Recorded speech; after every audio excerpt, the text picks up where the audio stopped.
오늘 하나님의 말씀은 고린도 후서 10장 12절에서 18절 말씀까지 우리가 보겠습니다. 오늘 하나님께서 이 말씀을 우리에게 주십니다. 다 같이 일어서셔서 오늘 말씀을 함께 한 목소리로 읽도록 하겠습니다. 우리가 어떤 자기를 칭찬하는 자로 더불어 감히 짝하며 비교할 수 없노라. 그러나 저희가 자기로서 자기를 헤아리고 자기로서 자기를 비교하니 지혜가 없도다. 여기까지 읽고 다시 우리가 오늘 말씀을 12절부터 읽는데, 말씀이 오늘 무척 좀 쉬운 말인데도 그 내용이 선뜻 안 들어옵니다. 자, 집중하시고 하나님이 들려주시는 말씀을 우리가 들을 수 있도록 성령께서 우리 마음을 열어달라고 기도하는 마음으로 오늘 말씀을 다시 12절부터 읽겠습니다. 우리가 어떤 자기를 칭찬하는 자로 더불어 감히 짝하며 비교할 수 없노라.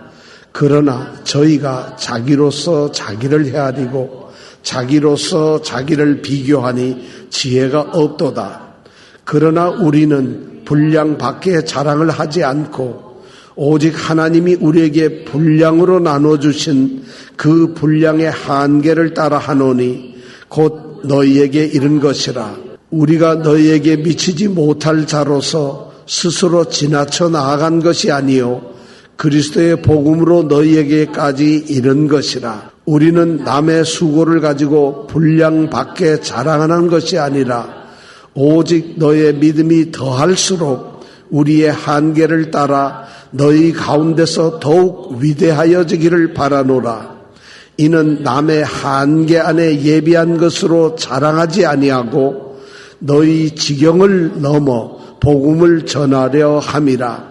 자랑하는 자는 주 안에서 자랑할지니라. 옳다 인정함을 받는 자는 자기를 칭찬하는 자가 아니요 오직 주께서 칭찬하시는 자니라.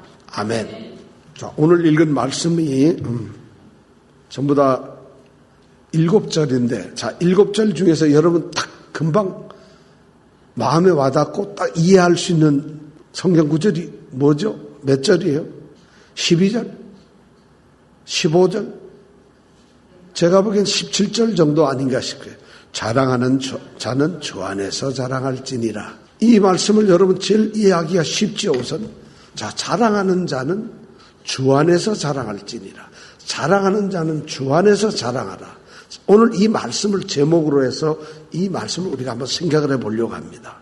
자, 고린도 교회로 우리가 한번 가보겠습니다. 고린도 교회를 가보면은 지금 고린도 교회는 거짓 사도들이 지금 교회에 진치고 있어요. 그래서 그들이 고린도 교회 성도들을 유혹을 해서 그 고린도 교회에 있는 성도 중에 몇 사람이 그들에게 빠져들어가 버렸어요. 이것이 고린도 교회의 형편입니다. 고린도 교회는 보통 어떤 교회였냐면은 고린도라 하는 도시에는 교회가 없었어요. 고린도라고 하는 도시는 이 땅에서 가장 타락한 도시 중에 하나였어요. 고린도라는 말 자체가 그런 의미를 가지고 있어요. 고린도 이러면 엄청난 성범죄 뭐 이런 개념을 가지고 있다는 것이죠. 거기에 복음을 들고 간 사람이 누구죠? 바울이에요. 바울이 사도로 고린도에 복음을 들고 갔어요. 그리고 그 복음을 통해서 그가 전했던 것이 뭐냐면 예수 그리스도, 그리고 예수님께서 우리를 위해 십자가에 죽으셨다는 십자가, 이 두 개를 전했어요. 다른 걸 전하지 않았어요. 그런데 고린도의 그 악한 자들이 성령의 역사를 받아서 예수를 믿고 예수의 이제 제자들이 되는 거예요. 성도가 되는 거예요. 그래서 거기에 자연스럽게 뭐가 생겨나는? 고린도 교회가 세워져요. 고린도 교회가 세워지니까 교회 안에 성령의 역사가 일어나서 이들이 은사를 받고 막 성령의 놀라운 역사가 일어납니다. 그뿐만 아니라 고린도 교회 안에 바울을 통해서 일어나는 표적하고 기사들이 일어났어요. 누가 보더라도 고린도 교회는 바울의 땀과 눈물과 수고에 의해서 세워진 교회였습니다. 그런데 여기에 거짓 사도들이 들어왔어요. 자칭 그들은 사도라고 이야기를 합니다. 그들이 들어와가지고 자신들이 복입니다. 어떻게 하냐? 우리는 멀리 예루살렘으로부터 왔다. 먼 곳이에요.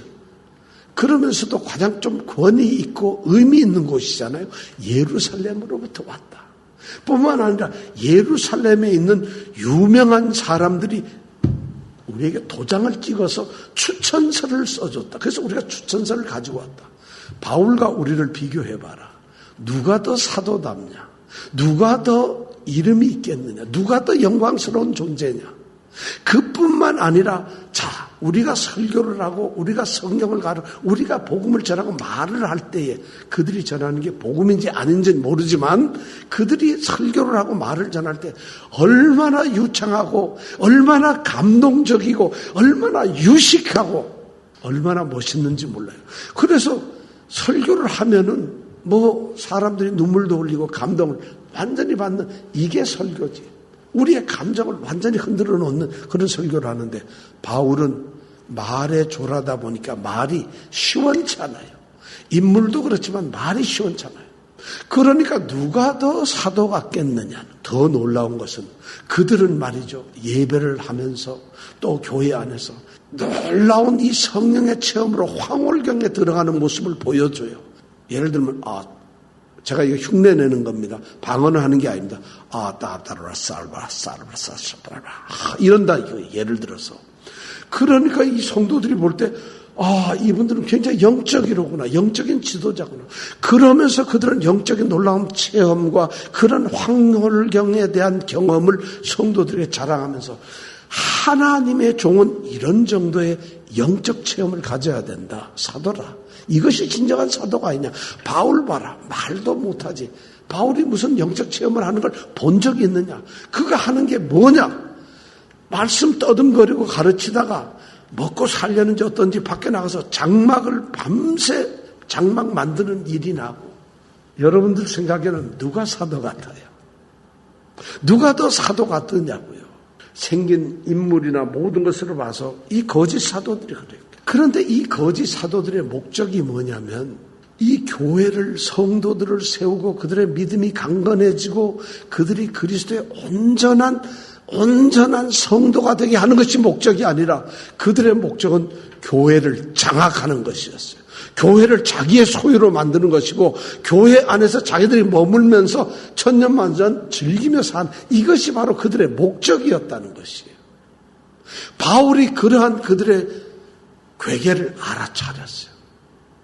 그들이 거짓 사도라는 것도 알게 되었어요. 그래서 오늘 말씀에 보면은 물론 10장서부터 13절까지 그는 그들의 사도권에 대해서 문제를 삼고 지적을 하고 또 자신이 진정한 사도라는 것을 강하게 선포하지만 오늘 말씀은 굉장히 중요하게 자신의 사도권을 주장하는 말씀이 바로 12절부터 18절까지 말씀에 나온다는 것이에요. 바울은 12절부터 18절까지 중요하게 특별히 이 세 가지 점에서 그들이 가짜다. 그들은 사도가 아니다. 그들에게 속지 마라 하는 세 가지 중요한 점을 말하고 있어요. 오늘 이 고린도 교인들에게 보내는 편지를 통해서 분명하게 진리를 얘기해주고 있어요. 이런 일들은 오늘날 교회에서도 일어나는 일들이에요. 참된 복음의 일꾼이 누구인가? 정말 복음을 위해서 주님께로부터 보내심을 받은 자들은 누구인가? 과연 저 사도는 복음 때문에 사도가 되었는가? 복음을 위해서 그가 그리스도의 사도고 종이 되었는가 하는 또 그가 정말 복음 안에서 복음으로 말미암아 진정한 성도가 되었는가 하는 문제들이 오늘 여기에 나와 있다는 것이에요. 그 중요한 세 가지가 오늘 12절부터 18절까지 나와 있다는 것이에요. 자, 그러면 우리가 첫 번째 뭐였을까? 첫 번째가 바로 12절에 나오는 말씀이에요. 12절 우리가 다 읽었습니다. 자, 30초만 드릴 테니까 12절 한번 눈으로 한번 읽어보세요. 자, 무슨 말이고 바울이 지금 무슨 이야기를 주장하고 있는가 한번 12절 보세요. 바울이 지금 편지로 12절을 썼어요. 고린도 교회에게 또 거짓 이 사도들에게 지금 뭐라고 쓰고 있는 거예요. 12절 읽어보면 너희들이 뭐가 틀렸다고 얘기를 하는 거죠. 이 말이 좀 어렵나요? 바울이 이렇게 편지를 쓰고 글을 쓸 때 보면 성령의 역사로 성령께서 하시는 말씀이니까 굉장히 중요한 말씀입니다. 오늘 12절에 있는 이 말씀을 한마디로 바울이 지금 거짓 사도들을 향해서 딱 하는 게 뭐냐면 너희는 사도가 아니라는 것이죠. 딱 한마디, 너희는 사도가 아니야. 여러분 이 말이 왜 그렇게 들릴까요? 참 이 말을 잘 보세요. 너희들은 사도의 자격이 없는 자들이다. 이렇게 말하고 있어요. 12절에 보니까 이렇게 돼서 우리가 어떤 자들이죠. 어떤 하고 그다음 어떤 자기를 이렇게 읽으면 안 돼요. 어떤 하고 쉬워야 됩니다. 어떤 자기를 칭찬하는 자로 더불어. 그러니까 자기 스스로 칭찬하는 어떤 사람과 더불어 이런 말이에요. 그러니까 어떤이라면. 그런데 이걸 읽을 때 어떤 자기를 칭찬하는 이렇게 읽으면 아버지가 어디 들어가요? 방에 들어가신다. 이렇게 되는 거예요. 아버지가 방.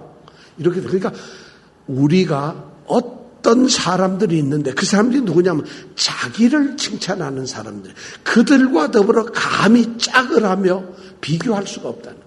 여기서 우리는 바울 사도를 얘기해요. 어떤 자기를 칭찬하는 사람들이 누굴까요? 거짓 사도들이에요. 그런데 바울이 뭐라고 얘기냐면 우리는 그 거짓 사도들과 짝을 할 수도 없고 비교할 수도 없다. 감이란 말은 너무 높은 사람들을 얘기할 때 제가 감히 할 수 있겠습니까? 하는데 지금 바울이 감이란 말을 쓰고 있어요. 이 말은 뭐냐면 이 오늘 12절의 말은 바울이 거짓 사도들을 향해서 빈정거리고 있는 거예요. 비웃고 있는 거예요. 영어로 하면 시니컬하게 그들을 갖다가 냉소적으로 웃기고 있는 거예요. 너희들이 사도야? 너희들이 추천서 가지고 있어? 너희들이 말을 잘해? 너희들이 뭐 황홀경? 너희들이 뭔데 왔어? 자, 이것이 뭐냐? 너희는 자기를 칭찬하는 자들이라. 여기서 칭찬이라는 단어가 우리는 번역을 칭찬이라고 했는데 이 말이 본래의 뜻이 뭐냐면 추천한다는 말이에요. 그러니까 뭐예요? 자기를 뭐 한 사람이죠? 추천. 자기가 자기를 추천해. 내가 사도입니다 하는. 사도는 누가 사도로 보내야 되는 것이죠? 누가 선택을 해야 되는 거죠? 주님께서 하시는 건데 자기네들이 자기가 사도예요. 추천서 사람이 만든 거예요. 뭐 황홀경이 있다는 거 이거 자기네들이 하는 거예요. 말 잘하는 거 이거 세상의 기술이에요. 그냥 언어 기술이라는 거예요. 자기라 스스로 추천하는 걸 가지고 왔어요. 그러면서 자기네들이 진정한 사도라고 하는 그런 사람들을 바울이 보면서 너희들이 뻔뻔스럽게 나도 사도다. 내가 사도다. 이렇게 말을 하니까 그 뻔뻔스러움을 비웃고 오느라고 바울은 야, 알았어. 네가 사도냐? 내가 그럼 감히 얘기하는데 나는 네 같은 종자들, 너 같은 사도들하고 감히 그 이름을 같이 섞기도 싫고 나는 너희들 같은 것들 비교, 이 바울 사도와 우리 사도를 난 비교조차도 하기 싫다. 왜? 너희들은 사도가 아닌데. 지금 그런 얘기를 합니다. 12절에 그러면 너희들은 무자격자라는 것이에요. 그러면서 왜 특별히 더 그런가? 그럼 스스로 자기가 자기를 추천했어요. 스스로 내가 사도다 하고 그리고 고린도 교회에 온 그 사람들이라는 거예요. 그러면서 자기들이 어떤 자랑을 하고 어떻게 평가를 하냐면 자기가 여기 12절에 보니까 저희가 자기로 자기를 해요. 자기 스스로의 머릿속에 자기 스스로의 한계를 가지고 자기를 평가를 하고 있고 그 다음에 자기가 자기로서 비교 내가 이 정도면 괜찮지 한 번도 경험을 하지 못한 일을 자기 스스로 그렇게 평가를 해서 대단하게 여기고 있다는 것이에요. 칼빈 선생님은 이 말씀을 주석을 하면서 이렇게 얘기했어요. 칼빈은 눈이 하나도 없이 앞을 못 보는 맹인들이 있는 도시에 가면 눈이 하나 있는 사람, 겨우 그것도 볼 수 있고 거리도 잘 측정 못하는 사람이 왕노릇한다. 하나도 듣지 못하는 귀가 안 들리는 사람들이 사는 동네에 가면 귀가 한쪽만 들려서 거리 측정도 안 하고 겨우 들리는 사람이 왕노릇한다. 지금 이 사람들이 그렇다는 거예요. 아무것도 아니고 주의 사도라는 직책이 어떤 건지를 전혀 모르고 사도가 주님께로 오는 그 영광스러운 직분이라는 걸 한 번도 경험해 보지 못하고 알지 못하기 때문에 겨우 사람들이 가지고 있는 추천장 가지고 자신이 사도라는 것을 증명하고 있기 때문에 그들의 수준은 그것 정도라는 거예요. 모른다는 거예요. 너희들은 무자격자라는 얘기야. 그러니 그런 사람들이 사도라고 우기면서 바울을 비난할 때 바울은 어떻게 해야 될까요? 하나님의 부르심을 받아 예수 그리스도의 사도로 자기가 세움을 받고 보내심을 받은 정말 그런 하나님의 사도, 예수 그리스도의 사도인 바울 입장에서는 그들과 이름을 섞는 것조차도 부끄러운 일이에요. 그들과 감히 사도라고 비교가 되는 것, 그것이 수치예요, 수치. 그래서 바울이 12절에 그런 이야기를 지금 이렇게 써놓고 있어요. 이걸 현대어로 번역을 해놓으면 자화자찬하는 사람들하고 나는 그들의 아류에 끼기도 싫고 그들하고 말을 섞는 것도 난 도대체 싫다. 이렇게 번역을 해놓고 있습니다. 바울이 지금 그 거짓 사도들을 무자격자라고 단순히 그들을 갖다가 배척을 해버리고 말아요. 자기네들끼리 사도라고 우기는 거예요. 오늘날에도 성도들이 하나님의 말씀도 잘 모르고 믿음의 깊음도 잘 없고 그리고 뭐 방언을 한다고 이러면서 자기네들끼리 아유 집사님 정말 참 은혜서 집사님 믿음이 너무 좋아요. 믿음이 좋은지 뭘 몰라요. 뭘 어떻게 모르면서도 그래. 집사님 참 하나님 말씀 많이 알아요. 집사님 그러다 보니까 자기네들끼리 그렇게 평가를 하는 거예요. 진정한 믿음은 주님께서 성도를 세우셔. 주님이 우리의 믿음을 아시는 거거든요.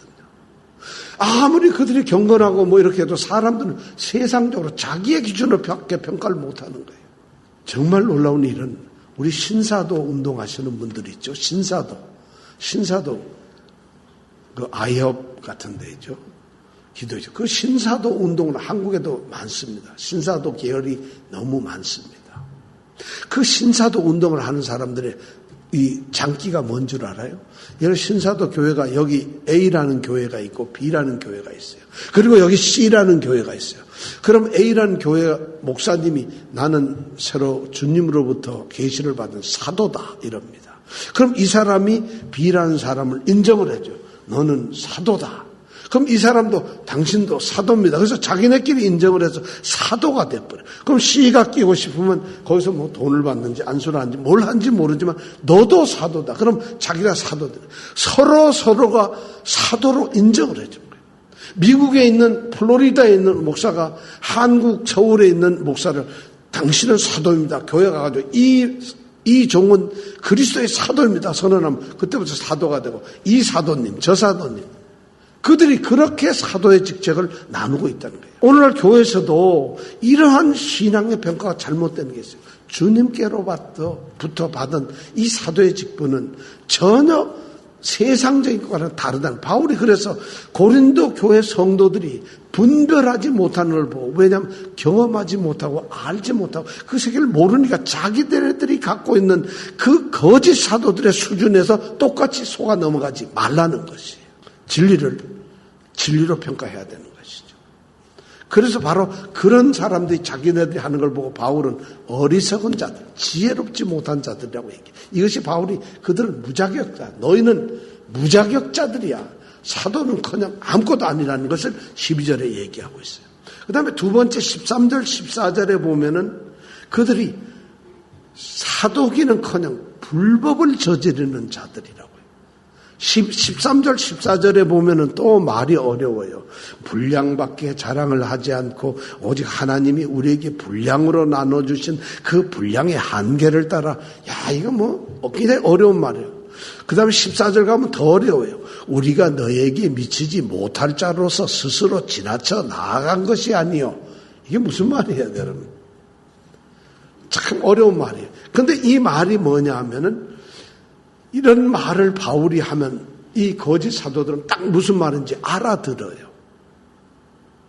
그런데 이게 뭐냐면 너희들은 불법을 저지르는 자들이라는 거예요. 사도가 아니라 불법을 저지른다. 왜 그러냐 하면은 이런 거예요. 고린도라고 하는 지역에는 누가 복음을 전하는 걸까요? 여러분, 고린도는 복음 아무나 전할 수 있잖아요. 우리도 가서 전하고 베드로도 가서 전하고 다 그렇지 않다는 것이죠. 고린도라고 하는 땅은 이방인들이 살고 있는 곳이에요. 이방인들이 살고 있는 것인데 이방인의 땅은 누가 전도를 해야 하느냐? 바울이 해야 된다는 거예요. 이것이 바로 뭐냐면 선교를 해야 하는 지역이, 영역이 분할되고 할당이 되어 있다는 것이죠. 바울이 이방인의 사도라는 것이죠. 그러니까 바울이 예루살렘에 가서 유대인들을 향해서 복음을 전할 수가 없다는 것이에요. 왜 그랬을까요? 이것이 바로 바울이 말하는 오직 하나님이 우리에게 분량으로 나눠주신 그 분량의 한계라는 것이에요.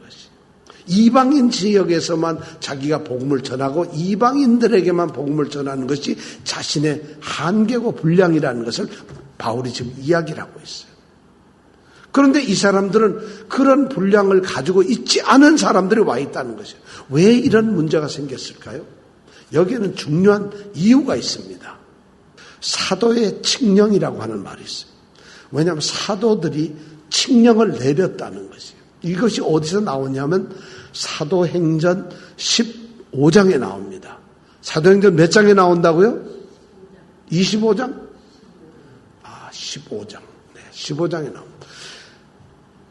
AD 46년, 48년 이때 바울이 어디에 있었느냐면 수리아 안디옥 교회에 있었어요. 바나바와 같이 수리아 안디옥 교회에서 목회를 하고 있다가 그 교회에서 선교사를 파송하는데 바울과 바나바가 선교사로 파송이 됩니다. 그러다 보니까 수리아 지역에 있는 안디옥, 이것이 바로 예루살렘과 멀리 떨어져 있는 약간은 이방 지역입니다. 거기에서 복음을 전하기로 딱 결심을 하고 어디로 가느냐면 구브로 섬으로 가가지고 밤빌리아로 가서 그 다음에 비시디아 안디옥, 루스드라, 더베, 이고니온 뭐 이런 곳으로 자신이 복음을 전합니다. 이것을 우리는 바울의 1차 전도 여행이라고 합니다. 그런데 이 전도한 지역이 어디냐? 이방인들의 지역이에요. 근데 거기에서 전도를 하니까 소위 지금으로 말하면 터키, 아시아 남부 갈라디아 지방이죠. 거기서 복음을 전화했는데 그가 가서 복음을 전하는 것이 어디냐면 유대인들의 회당에서 복음을 전하는데 유대인들은 전부 반대를 해요. 왜냐하면 바울이 전하는 복음과 유대인들이 믿고 있는 그 당시 유대교적인 것이 다르기 때문에 전부 반대하고 핍박을 합니다. 그런데 그 회당에서 전하는 바울의 복음을, 그리스도의 복음을 듣는 사람들이 누구냐면 이방인들이 듣는다는 거예요.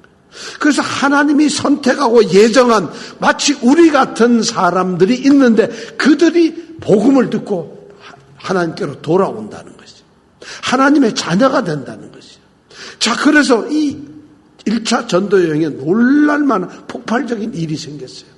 그러니까 이것이 예루살렘이나 유대교의 신봉자들인 기존에 있던 이 크리스찬들, 유대교적인 이 기독교인들이 거기에 불편합니다. 하나님의 자녀는 우리만 되는 것이고 하나님의 축복, 하나님의 복은 우리만 가지고 있는 것이고 하나님의 놀라운 은혜와 하나님의 계획은 바로 우리 유대인들에게만 있는 것인데 어떻게 이방인들에게 복음을 전하며 어떻게 유대인들이 아닌 이방인들이 하나님의 자녀가 되고 하나님의 나라에 들어올 수가 있느냐 하는 문제가 생기는 거예요. 그래서 바울이 전도 여행을 다 마치고 이제 안디옥에, 수리아 안디옥에 갔다가 예루살렘에 이제 회의를 하러 갑니다. 그것이 AD 49년이에요. 자, 회의를 하러 올라갔어요. 그 예루살렘에 이제 올라갔는데 왜 예루살렘으로 올라가냐? 그 당시 교회를 총괄하는 곳이 예루살렘 교회였거든요.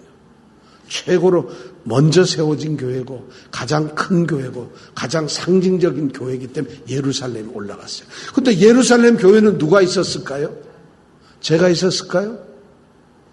예루살렘 교회는 누가 그 교회 최고로 그 당시 교회를 누가 수장? 야고보가 교회의 최고의 대표였어요. 최고의 수장이란 말이죠. 야고보는 누구냐 하면은 예수님의 제자인 요한과 형제되는 야고보가 아니고 예수님의 친동생이에요. 예수님의 친동생인 야고보가 예수님이 살아계셨을 때는 예수님의 형제자매들이 아무도 예수를 인정을 안 했어요. 그런데 예수님이 십자가에 죽으시고 부활하시고 그러면서 이 동생들이 예수를 믿는 거예요. 그 중에서 이 야고보가 예수님을 믿어서 소위 그 당시 모든 기독교의 총 대표가 되는 거예요. 예루살렘 교회의 대표가 되는 거예요. 베드로보다도 더 높은 대표가 되는 거예요. 높다면 이상하지만 이 야고보가 바로 누구냐면 야고보서를 쓴 사람이에요. 야고보서는 야고보 제자가 쓴 게 아니라 바로 이 예수님의 동생인 야고보가 쓴 편지가 바로 야고보서입니다. 그런데 이 야고보가 있어요. 예루살렘 교회에. 그러니까 아주 정통 유대인이죠. 그 다음에 베드로도 있어요. 요한도 있어요. 사도들이 예루살렘 교회에 있단 말입니다. 그런데 사도가 아닌 자기네들이 눈에 볼 때에는 예수님의 제자 출신이 아닌 바울과 바나바가 저기 변두리 수리아 안디옥에서 올라왔어요. 예루살렘에. 그래서 회의를 하는 겁니다. 회의의 내용이 뭐냐면 이방인들이 복음을 받았는데 이들을 그리스도인으로서 하나님의 자녀로서 구원받은 새로운 이스라엘로서 받아들일 수 있느냐 하는 것이. 그것이 회의의 목적이었어요. 여러분 어떻게 됐을까요? 거기에서 받지 않기로 결정했으면 오늘 우리는 성도가 될 수가 없어요. 그리스도인 아니에요. 그런데 거기에서 회의를 했는데 바울과 바나바가 강력하게 주장하고 그렇게 해서 이방인들도 복음을 듣고 이제 예수를 믿으면 하나님의 자녀로 편입하겠다는 결정이 됐어요. 그래서 복음이 전해지면 누구든지 예수를 믿게 되는 이것이 제일 첫 일어난 예루살렘 공회입니다. 회의에서 그렇게 결정이 됐어요. 그래서 바울은 드디어 자신의 복음의 복음 사역의 결과가 이제 나타나는 거잖아요. 내가 복음을 전하면 헛일이 아니라 내 전한 복음에 의해서 사람들이 듣고 예수를 믿게 되고 하나님의 자녀로 된다면 이 사실이 공적으로 교회가 인정을 하게 되었다는 것이죠. 얼마나 기뻤어요. 그런데 그거 하나만 결정하기로 했는데 두 번째 중요한 것이 또 결정이 됐어요. 두 번째 결정된 내용이 뭐냐면 바울도 생각 안 하고 아무도 안 했는데 자 그렇다면은 바울과 바나바 너희들은 어떻게 할 거고 베드로와 요한은 이들이 서로 얘기를 해서 복음을 전하는데 영역을 정하자는 것이 우리가 우르르 쫓아다니는 것이 아니라 복음을 전하는 이 필드를 서로 나누어 놓자는 것이. 그러면서 갈라디아서 2장 7절에서부터 9절까지 보면 갈라디아서 2장 7절에서 9절에 보면 바울 사도가 그것을 갖다 기록을 하고 있어요. 뭐라고 기록하냐면 이런 내용이에요. 자, 할례 받은 자들은 베드로가 책임을 지고 할례 받지 아니한 무할례자들은 바울이 책임을 진다. 그럼 할례 받은 자가 누구죠? 유대인이에요. 유대인들이 할례를 받잖아요. 그러니까 유대인들은 베드로가 책임지고 할례 받지 않은 사람, 다시 말해서 이방인들이야. 이방인들은 바울이 간다. 그러면 할례를 받은 베드로가 하는 사역과 똑같이 동등하게 바울이 이방인에게 복음을 전하는 것을 인정을 한다. 그렇게 서로 약정을 했어요. 이것이 바로 유명한 선교 영역의 분할입니다. 협정이 돼요. 두 번째 그게 돼서. 그러니까 베드로는 예루살렘과 유다 지방과 이스라엘 내에서 복음을 전하는 거예요. 그리고 바울은 예루살렘에서도 유다에서도 이스라엘 땅에서 복음을 전했지 않아요. 그가 예루살렘을 방문할 때는 딱 하나예요. 구제 헌금을 걷어서 그들을 도와주는 일밖에 안 하는 거죠. 그러니까 바울에게는 이방인을 복음을 전해야 한다는 사명감이 있어요. 자기에게 그게 있다는 거죠. 그래서 바울은 이방인들이 살고 있는 이 유럽 땅인 고린도까지 와서 복음을 전했던 거예요. 그런데 어느 날 들어왔던 이 거짓들은 우선 사도일 그런 명령을 받은 자들도 아니고 뿌리도 없고 근본도 없고 근본도 없는 자들이 고린도에 와가지고 우리가 진짜 사도다. 바울은 아니다 하는 이런 엄청난 일을 하고 있어요. 바울이 정말 땀을 흘리고 피를 흘려서 세웠던 교회가 이 거짓들에 의해서 잠식이다. 요새 신천지 교회가 그렇잖아요. 한국 교회가 있잖아요. 신천지 교회의 문제점이 그런 거예요. 한국 신천지는 복음을 전하는 것보다도 복음을 전하는 것 신천지는 별로 잘 안 해요. 왜냐하면 복음을 전하면 다 알아요. 신천지를. 그러니까 신천지는 어떤 일을 하느냐. 해외로 떠납니다. 지금 미국에도, 뉴욕에도 상당히 활동을 하는데 그들이 돈이 있으니까 여기에다가 돈을 줍니다. 미국에서 유학한 학생들한테 유학 자금을 대줘요. 한국에서도 뭘 잘하면 돈을 줍니다. 그리고 유명한 학교, 대학생이고 여기다가 장학금을 줍니다.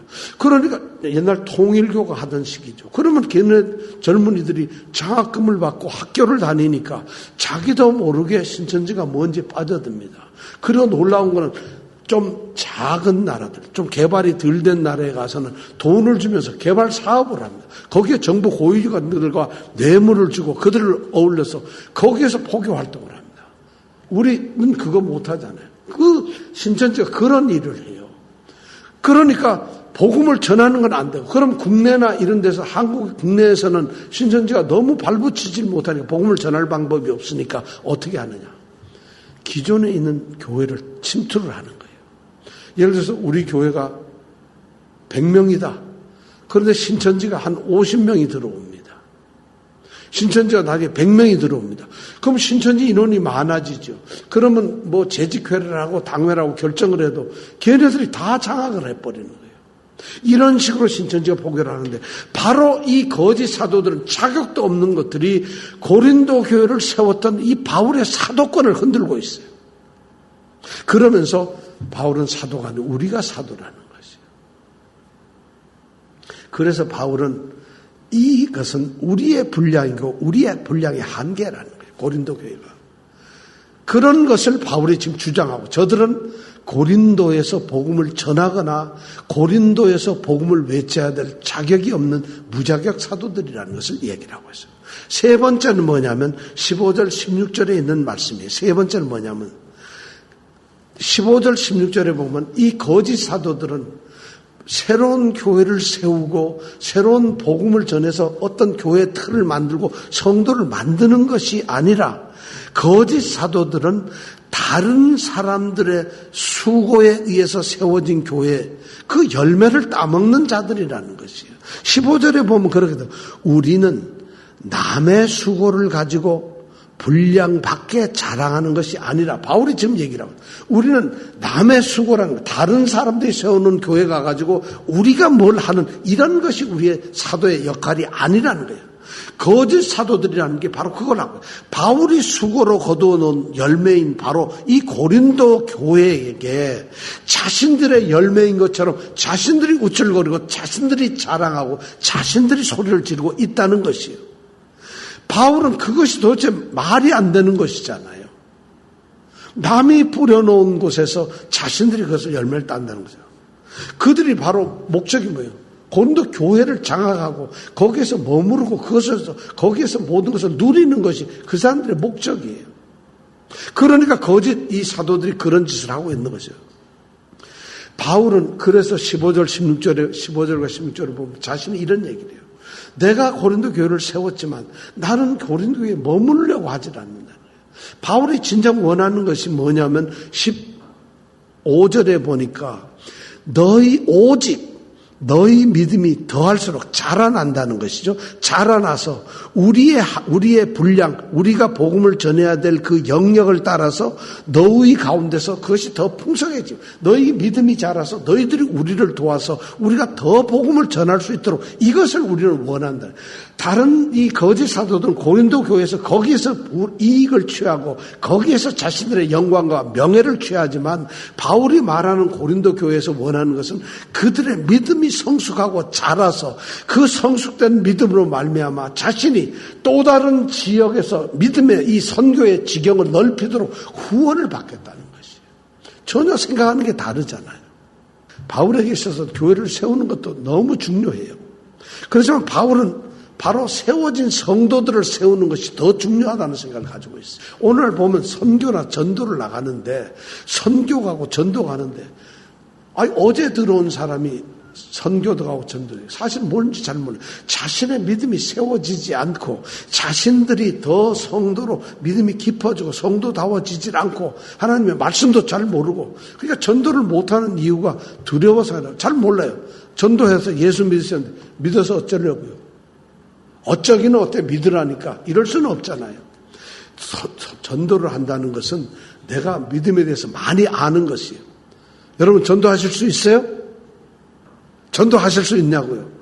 교회 나오라 이 얘기 말고요. 교회 나오라는 건 괜찮죠. 우리 교회 주소가 여기고 우리 교회는 지금 뭐 어떻고 우리 교회는 뭐가 좋고 이거는 우리가 얼마든지 얘기할 수 있지만 복음을 여러분 전할 수 있겠어요? 복음을 전할 수 있느냐고요. 바울이 원하는 걸 복음을 전하는 것인데 그러려면 고린도 교회 성도들이 믿음이 자라야 돼요. 복음이 무엇인지를 알고 그들이 지금 어떤 존재가 되었고 그들이 믿는 것이 무엇이고 이런 복음에 대해서 예수 그리스도가 어떤 분이신가, 예수 그리스도께서 무슨 일을 하셨는가, 예수 그리스도의 십자가를 통해서 우리는 어떤 일이 일어나는가, 왜 십자가여야 하는가, 우리는 왜 십자가를 믿어야 하는가, 이런 것을 알아야지 복음을 전하게 되는 거죠. 왜냐하면 복음의 핵심이 예수 그리스도이고 십자가니까. 그런데 이들에게 그런 게 없잖아요. 거짓 사람들은.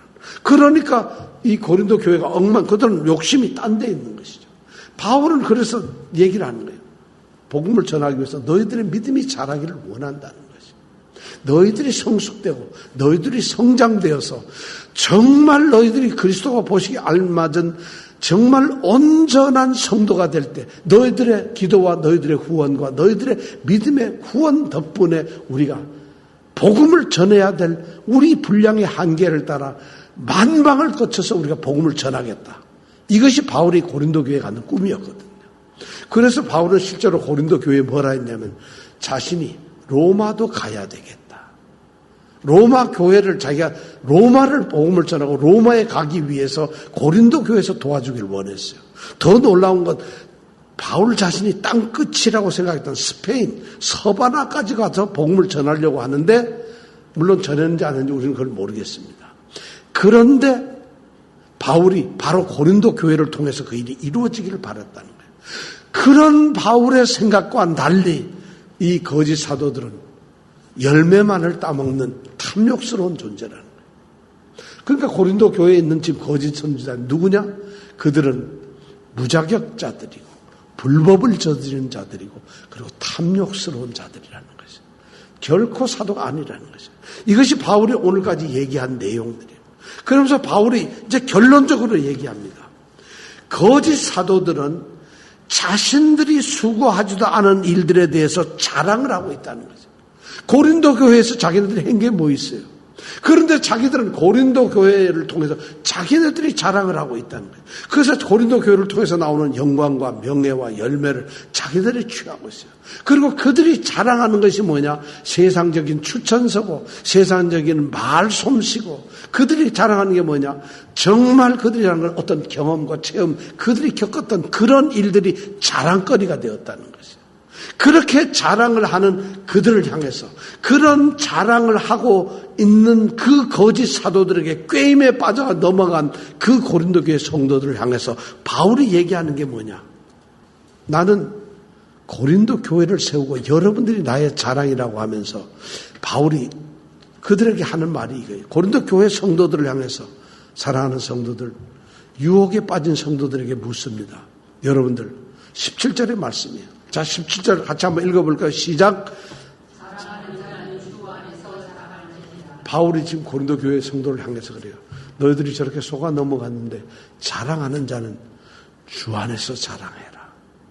또 그리고 거짓 사도들을 향해서 바울은 똑같이 17절의 말씀을 하고 있어요. 자랑하는 자는 주 안에서 자랑하라. 자랑하는 자는 주 안에서 자랑하라. 자신이 자랑할 것이 너무 많은데도 바울은 고린도 교회를 통해서 자랑할 수 있는 것은 복음의 열매가 맺어진 그 성도들이 자랑스러운 거예요. 그것조차도 바울은 그건 자기의 자랑이 아니잖아요. 고린도 교회에서 일어났던 모든 일이 주님께서 하신 일이기 때문에 자랑을 하는 거예요. 그러면 참된 사도, 참된 진짜 그리스도인들은 뭘 자랑해야 될까요? 여러분, 그리스도인으로서 자랑하는 거하고 세상을 살아가면서 그냥 세상 사람으로 자랑하는 게 달라요. 세상 사람으로 자랑하는 것은 인물이 좀 잘생겼거나 말을 잘하거나 또는 돈이 좀 많거나 공부를 좀 많이 했거나 어떤 높은 위치에 있거나 그가 가진 소유가 많거나 높은 명예를 가지고 있거나 이런 것들이 하다못해 아들이 뭐가 대단하게 됐거나 아니면 손자가 하다못해 어떻게 됐거나 뭐 이런 거라도 있으면 이것이 세상의 자랑거리인데, 그런데 우리가 참된 그리스도인이라면은, 여러분 그리스도인이라면, 사도라면 뭐를 자랑해야 될까요? 참된 성도가 자랑해야 될 참된 자랑은 어떤 걸까요? 오늘 17절에 보니까 주 안에서 자랑하라. 참된 자랑을 하는 자들은 주 안에서 자랑하라는 거예요. 여러분 주 안에서 자랑하세요. 주 안에서 자랑하라는 게 뭘까요? 자, 주 안에서 자랑해야지. 여러분, 이제 난 옷 자랑하지 말아야지. 신발 자랑하지 말아야지. 내가 샴푸를 뭐를 쓰는 것도 자랑하지 말아야지. 자, 그럼 자랑 안 하는데 주 안에서 자랑해야 돼요. 뭘 자랑해야 될까요? 예? 주 안에서 자랑합니다. 이러면 주 안에서 자랑하는 걸까요? 주 안에서 자랑한다는 게, 바울이 이렇게, 자, 여기 모르는 뜻 없죠. 사랑하는 자는 주 안에서 자랑하라. 근데 주 안에서 자랑한다는 게 뭘까요? 이 히브리어를 잘 보면 주 안에서라는 게 엔 그리스도입니다. 주 안에서. 여기서 N자가 들어갈 때 뭐냐면, 우리는 하나님을 믿을 때 뭐예요? Believe in God 이러죠. 거기에 in이라는 단어가 들어가잖아요. 그럼 하나님 안에서 믿는 건가요? 아니죠. 하나님을 믿는 거잖아요. 바로 주 안에서 자랑하라. 이 얘기는 뭐냐면, 자랑하는 자는 주님을 자랑하라. 자, 자랑하는 자는 주님을 자랑하라. 자랑하는 자는 예수님을 자랑하라. 예수님께서 나를 통해서 하신 일, 예수님께서 나를 인도하시고, 예수님께서 나를 사랑하시고, 예수님께서 나를 위해서 모든 이루어내셨고 지금도 하고 있는 그 예수님을 자랑하라는 거죠. 주 안에서 자랑하라. 그런데 이 거짓 사도들이나 속아 넘어간 교인들은 저 사람 추천서 있어 예루살렘에, 이런 것을 자랑하고 있었다는 것이. 여러분 주님 자랑하실 수 있겠어요? 여러분 주님을 자랑할 수 있겠어요? 절대 자랑 못합니다. 정말 주님과 내가, 그 주님이 나의 주님이 돼서 내 삶의 모든 것을 함께 하시는 주님이 아니고 내가 느끼고 내가 누렸던 주님이어야 자랑이 됩니다. 바울, 예수님을 핍박하고 믿는 자들을 죽이기 위해서 다메섹까지 원정 출장을 가던 이 바울이 그 예수를 만나고 자기가 구원이 되니까 그 예수님이 너무 좋아서 자랑할 수밖에 없었어요. 여러분들에게는 그렇게 체험된 예수님이 있습니까? 여러분들 삶에서, 여러분의 현실에서 정말 그렇도록 나를 죽을 자 가운데서 구원해 주신 그 예수님을 느껴보신 적이 있으세요?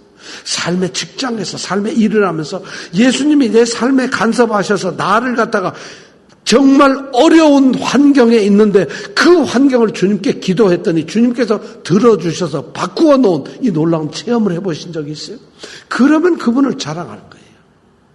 그렇다면 주님을 자랑할 거예요. 그런데 한 번도 주님께서 나한테 뭘 해준 것도 없고 나는 주님을 가까이 있는 것도 없고 아무것도 없어요. 단지 내가 주님을 위해서 하는 일이라고는 주일날 교회 오는 것밖에 없어요. 주님을 위한 것이 아니에요. 여기 있기 때문에 주님을 위한 것도 아니고 주님과 같이 있는 것도 아닙니다. 여러분들이 예배를 드리는 것조차도 주님과 같이 있는 것이 아닐 수도 있어요. 여러분 주님과 함께, 여러분이 지금까지 10년 예수를 믿고 20년을 믿고 50년을 믿었다면 주님과 함께 어떤 주님을 자랑할 수 있나요? 여러분들께 무슨 일을 주님이 해주셨어요? 교회 가기 싫은데 오늘 가야 돼, 주님 때문에. 그거 자랑하시려는가요? 일인데 정말 주님을 자랑하는 자는 주 안에서 자랑하라. 주님을 자랑하라. 저는 이 주님을 여러분들이 체험하기를 원합니다. 이 주님을 정말 자랑할 수 있을 정도로 자랑할 수밖에 없는 그런 주님이 되어야 되기를 원합니다. 제가 지난주에 얘기했죠. 하나님은 I am who I am이에요. 여기 두 가지 뜻이 있다고 그랬죠. 하나님은 그냥 존재론적으로 존재하시는 하나님, 계시는 하나님이에요. 또 하나님은, 그 하나님은 내게 어떤 존재로 계시느냐 하는 하나님이에요. 이건 내가 체험을 할 때 느끼는 체험이에요. 하나님은 내가 느끼지 않는, 하나님은 계시는 분이에요. 그런데 그 하나님보다 더 중요한 것은 내가 직접 느끼는 하나님이에요. I am who I am, your strongholds. I am who I am, your bank. 이런 하나님을 느껴보는 거예요. 나의 은행이 되신 하나님. 그러니까 이 다윗이 얼마나 나의 힘이 되신 여호와, 주는 나의 반석이시라. 여러분들 삶 속에서 예수님을 한번 어떻게 느껴보셨어요? 자, 어제 혹시 예수님 느껴보신 분 있으세요? 이번 달에 예수님을 느껴보신 적 있으세요? 나는 예수님 자랑하고 싶어요. 예수님 이런 걸, 예수님 이렇게 해주셨잖아요. 예수님이 이런 말씀을 했잖아요. 예수님이 이런 놀라운 일을 엮어주셨잖아요. 이런 거 혹시 느껴보신 적 있어요? 누리신 적 있어요? 자랑하는 자는 주님을 자랑하라. 이 말에는 바로 그런 엄청난 뜻이 들어있다는 거예요. 여러분이 그런 주님을 자랑하셨어요. 어제 가게문 너무 여는 게 힘들어서 아침 너무 피곤했는데 물 한 잔 먹고 주님 힘주세요 갑니다 했더니 갑자기 다리에 힘이 생겨서 늠름하게 하고 기분이 맑아졌다. 이런 경험이라도 여러분 한번 해보셨나요? 일터에 가려고 운전을 잡으려고 핸들들을 잡았는데 운전을 하려고 했는데 야 주님 이 길을 오늘 정말 지금 시간이 늦었지만 안전하게 천천히 운전하면서 무사히 가게 해주세요. 근데 우리 이집사님 두 분은 굉장히 과속주의자입니다. 저하고 같이 3인방이 과속주의자인데 정말 안전하게 운전해서 딱 가서 시간 내서 딱 길이 그런 형통하게 열리는 이런 경험 기도를 통해서 한번 누려보셨나요? 기도 한번 하시는 건데 내가 찬양할 때 내 마음속에도 아주 기쁨을 누리셨나요? 나를 위로하는 주님, 나를 용기를 돋워주는 주님을 느껴보시나요? 바로 주님을 자랑하는 자는 그런 자들이에요. 여러분들이 주님을 자랑하는 자가 되시길 바랍니다. 그리고 여러분 우리가 직분자 아니에요. 18절에 뭐예요? 옳다 인정함을 받는 자가 누구냐 하면 자기가 자기를 추천하는 자가 아니라 오직 주께서 추천을 받은 자들이어야 된다는 것이에요. 그 사람들이 주님은 누구를 인정하냐면 세상 사람들이 추천하고 그들이 스스로 이 사람 주님 사도입니다 하면 그걸 옳다 인정을 안 한다는 거예요. 주님이 인정하는 사람은 주님께서 추천한 자만 인정을 하신다는 거예요. 주님이 인사명령을 낸 자만 주님이 인정하신다.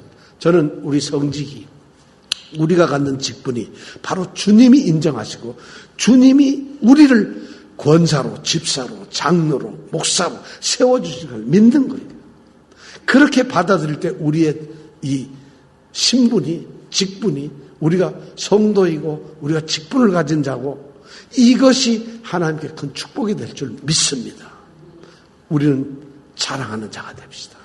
예수님을, 주님을 자랑하는 자가 되시기 바랍니다.